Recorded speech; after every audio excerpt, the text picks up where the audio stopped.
If you want to get in contact with me, the best way to do it is on Instagram. If you just want to say what up, if you want to tell me you love my videos, you can tell me that you hate my videos, but the best way to do that is on Instagram. Peace, y'all. Johnny Fastlane here. So, Pusha T disses Drake, and Kodak Black finally apologizes to Lauren London.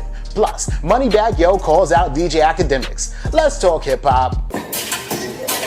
You know reality bites, it's just not checkers. Those empty threats only sound good on your records. If the patois is not followed by a caca, it's like Mom for Death school face without the chopper. Let them rush the stage when you made like Sinatra, only to have the blade flying back through the guardia. I might even buy a home out in Mississauga. On my walls, half scrolls up to shalalas. Many dolls that are sprawl, they my ill nanas. Make a call, she gon' crawl, bad yeah, Patra. I'm involved in a told, I am Godfather. Hush.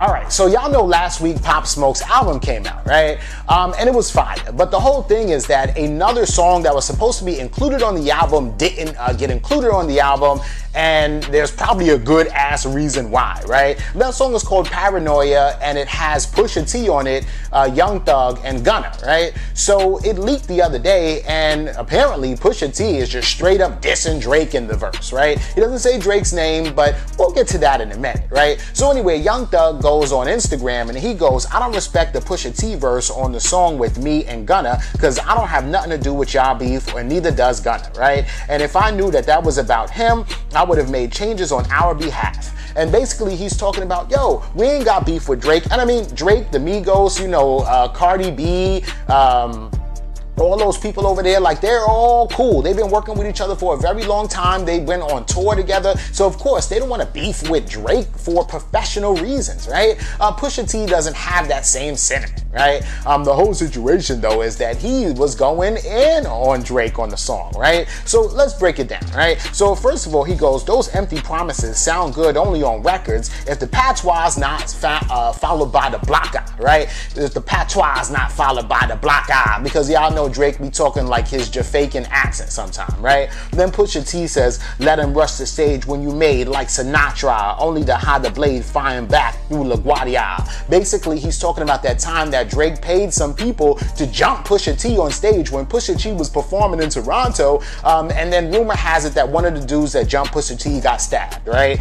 Then Pusha T says, I might even buy a home out in Mississauga. On my walls have scrolls of Tisha Blala. And basically he's saying that he might buy a house out in Mississauga, which is a town that's right outside of Toronto in Canada, and have, you know, artwork by Tisha Blala, who is a black artist who's super dope. She's fire, right? And then he says, they say all is fair in love and war. You say I moved the line just to score. Headshot, keep the Adidas pure. Basically referencing a story of Adidas, and that he had to really get grimy and stoop down to a crazy level in order to beat Drake, because he knew he wasn't going to beat Drake lyrically, so he had to like really try to expose Drake on some, oh, you're hiding a kid type shit. But either way, I don't give a fuck that I did that, because I still won the battle, is what Pusha T is trying to say, right?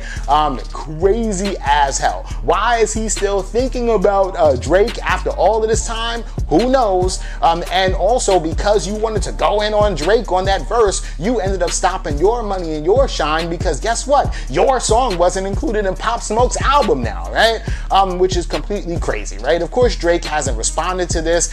He probably will in an interview 6 months from now or something like that. But I think at this point, Drake we moved past the kneeling. You know what I'm saying? But let me know what y'all think about this in the comments.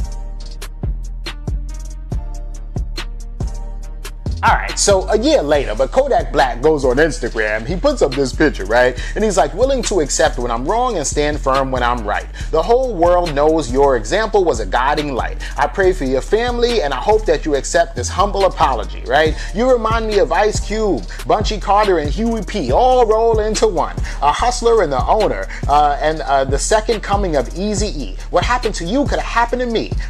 Yeah, I'm a philanthropist just like you. Even though we're from two different worlds, I saw your vision, but I noticed that my words got often misinterpreted. Sometimes a man says things really the wrong way, but on some Z shit, I never meant to disrespect your queen.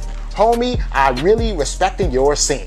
And basically says sorry to Lauren London and Nipsey Hussle, right? And this comes a year later, and while, Kodak Black is sitting in prison, but, he has time to think. And basically, he's referring back to when he said, oh, shit, well, since Nipsey Hussle is dead, tell Lauren London to holla at me, shit, holla at your boy right here, I can take over, you know what I'm saying? Basically seeming really disrespectful, especially since he said that like 3 days after Nipsey was killed, right? Like, Lauren London is checking for anybody, especially Kodak Black, right after Nipsey gets killed, right? And then Kodak Black didn't apologize and also doubled down on what he said, to the point where like T.I. had to come out and try to check him, and Snoop Dogg had to check him, and all kind of crazy stuff. And Kodak Black was wrong and strong, but now that he has some time to sit down and think, he's like, you know what?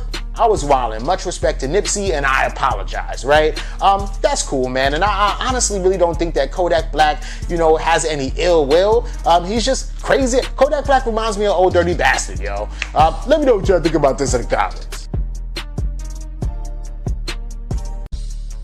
Alright, yo, so MoneyBagg Yo goes on Twitter, right? And he's like, blogs like Akademiks only try to post messed up, fucked up shit to blemish my image. I must have fucked his bitch or something before, because that nigga is straight fuckery, right? And this is funny as hell, because I don't know why MoneyBagg Yo just comes out of nowhere talking about that. And really and honestly, it kind of, I really haven't seen Akademiks really post about MoneyBagg Yo, and I also haven't seen any negative stuff about MoneyBagg Yo. I'm just saying, right? But anyway, Akademiks responds, right? He's like, 95% of the things I post about MoneyBagg Yo was sent to me by his label. That's absolutely a fact. So help me God, right? If he's blaming me for 95% of the postings about him on my page, he might want to holler at YG and Yo Gotti and CMG. They sent it all over. And then he says, I get I'm having a cool week, but don't try to piggyback, right? And then he continues on. He says, only thing, I posted a Q&A in response to what the Shade Room posted. The fuck is you talk about? I don't know why Akademiks be getting like that. All we do is promote your damn music. Or am I the only name that you know as far as blogs go, so I'm taking arrows for everyone, right? All right, so this is crazy because, like I said, I didn't really see Akademiks post anything about MoneyBagg Yo at all, right? But MoneyBagg Yo is specifically talking about Akademiks, and yes, the Shade Room did post up that questionnaire, and people in the comment section were just kind of clowning MoneyBagg Yo, right? And so that spillover did go into Akademiks' Instagram page, but at the same time, MoneyBagg Yo does not, single out the Shade Room, because there's nobody at the Shade Room to really talk about, right? You can't say, oh, Jonathan from the Shade Room or Chris from the Shade Room, right? You can just say the Shade Room, or you can say this nigga Akademiks, right? If he reposts something from the Shade Room, right? I get it. But at the end of the day, I really don't think that Akademiks is really focused on MoneyBagg Yo. And I see a lot of, some negative stuff comes from Akademiks, but it's about Meek Mill and Freddie Gibbs, not MoneyBagg Yo. So I don't even think this is any big deal or anything. But let me know what y'all think about this and everything else in the comments down below. Don't forget to like, comment, share, subscribe. Make sure you hit that notification bell. Follow me at Johnny Fastlane on Instagram, and y'all already know what to do. Peace.